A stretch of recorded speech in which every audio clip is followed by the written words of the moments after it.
بسم اللہ الرحمن الرحیم۔ میرے بزرگوں، بھائیوں اور بہنوں، آج میں آپ سے ایک تاریخ ساز موقع پر بات کر رہا ہوں۔ ایسے موقع کے اوپر کہ جب اللہ تعالیٰ کے فضل و کرم سے خلیج میں اب جنگ نہیں بلکہ امن کی باتیں ہو رہی ہیں، اور وہ فریقین جو کل تک جنگ میں آمنے سامنے تھے، پاکستان کو اللہ تعالیٰ نے میزبانی کا یہ جو شرف عطا فرمایا ہے، یہ صرف پاکستان کے لیے نہیں بلکہ عالم اسلام کے لیے لمحہ فخریہ ہے۔ اور یہاں پر میں خاص طور پر فیلڈ مارشل سید عاصم منیر اور ان کی ٹیم کو دل کی گہرائیوں سے تحسین پیش کرتا ہوں، جنہوں نے انتھک محنت کے ذریعے جنگ کے شعلے بجھانے اور فریقین کو مذاکرات پر راضی کرنے کے لیے ایک کلیدی اور تاریخ ساز کردار ادا کیا۔ اس حوالے سے فیلڈ مارشل سید عاصم منیر کی ان خدمات کو تاریخ ہمیشہ سنہرے الفاظ میں عارضی جنگ بندی کا اعلان ہو چکا، مگر اب اس سے بھی زیادہ کٹھن مرحلہ وہ دیر پا جنگ بندی کا ہے، وہ مذاکرات کے ذریعے الجھے ہوئے مسائل کو حل کرنے کا ہے۔ اور یہ مرحلہ جس کو انگریزی میں کہتے ہیں میک اور بریک کے متوازی ہے۔ میں آپ سب انتہائی قابل احترام بزرگوں، ماؤں، بہنوں اور بھائیوں کو درخواست کروں گا کہ آپ اللہ تعالیٰ کے حضور دعا کریں کہ رب ذوالجلال ان مذاکرات کو اپنی کمال مہربانی سے کامیاب فرمائے، اور اس طرح ان گنت معصوم زندگیاں بچ جائیں گی اور دنیا میں امن قائم ہو جائے گا۔ میرے بزرگوں اور بھائیوں اور بہنوں، اس کے لیے کل دونوں ممالک کی لیڈرشپ اسلام آباد انشاءاللہ موجود ہوگی، اور پاکستانی قیادت ان مذاکرات کو کامیاب کرانے کے لیے اپنی حد المقدور کوشش خلوص کے ساتھ کرے گی۔ باقی نتائج اس مالک کے ہاتھ میں ہیں۔ میرے بزرگوں، بھائی اور بہنوں، جب سے یہ قیامت خیز مہنگائی کا طوفان آیا ہے، میں نے آپ سے یہ وعدہ کیا تھا کہ جو ہی عالمی منڈی میں تیل کی قیمتیں گریں گی، میں انشاءاللہ وہ فائدہ فی الفور آپ تک پہنچاؤں گا۔ آج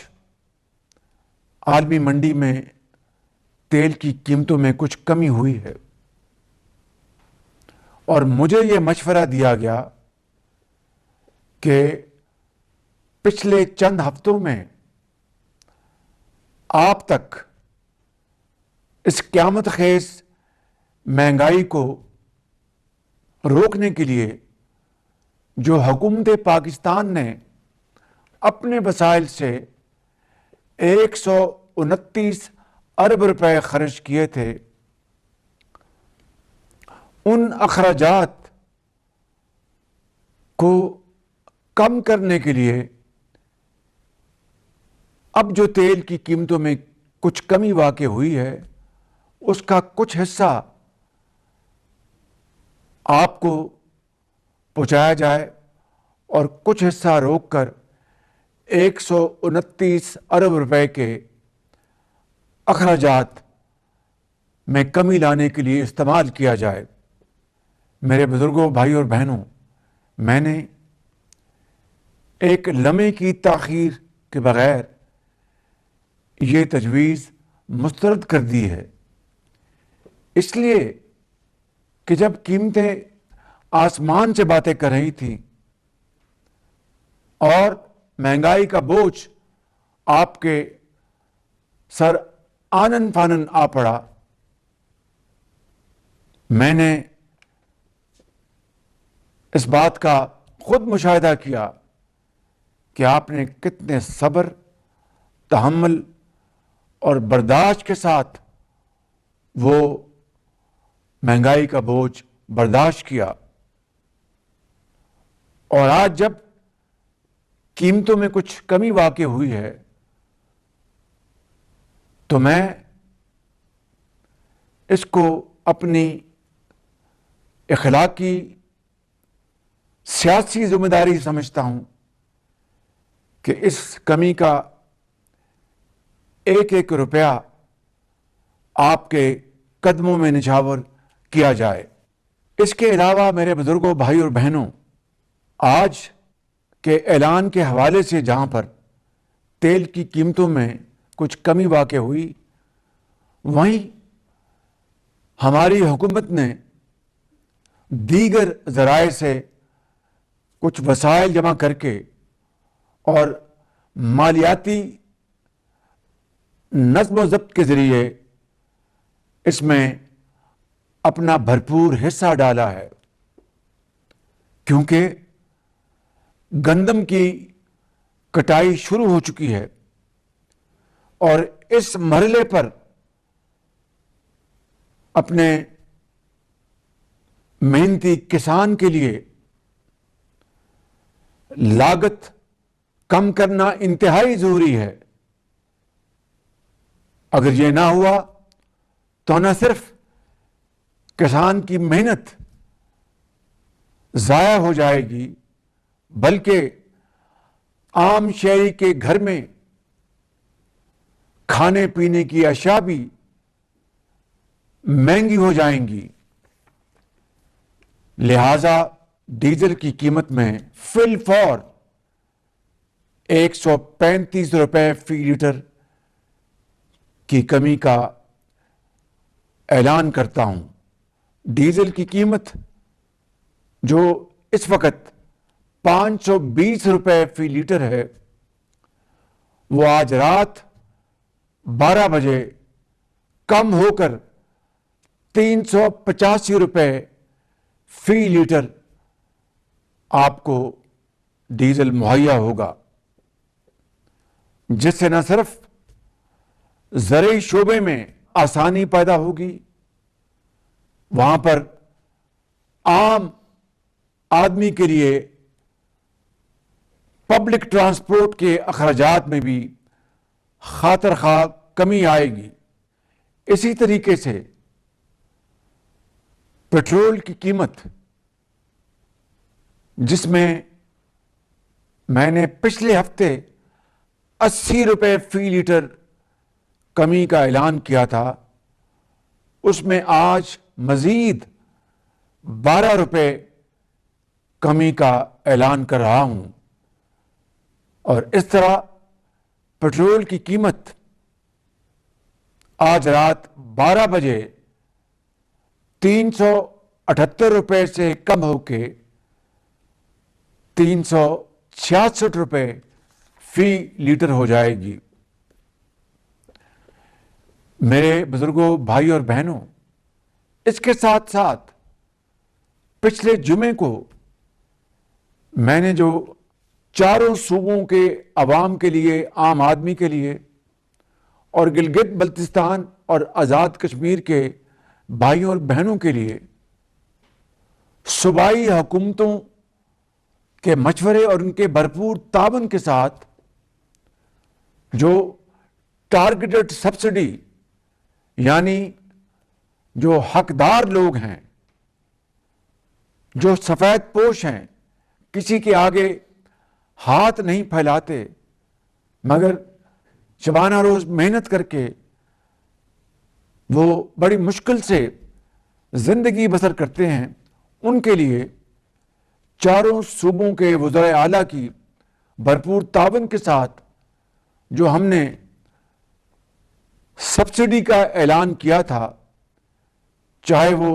2 ویلر ہوں یا پبلک ٹرانسپورٹ ہو، وہ سبسڈی بدستور آپ کے لیے جاری اور ساری رہے گی۔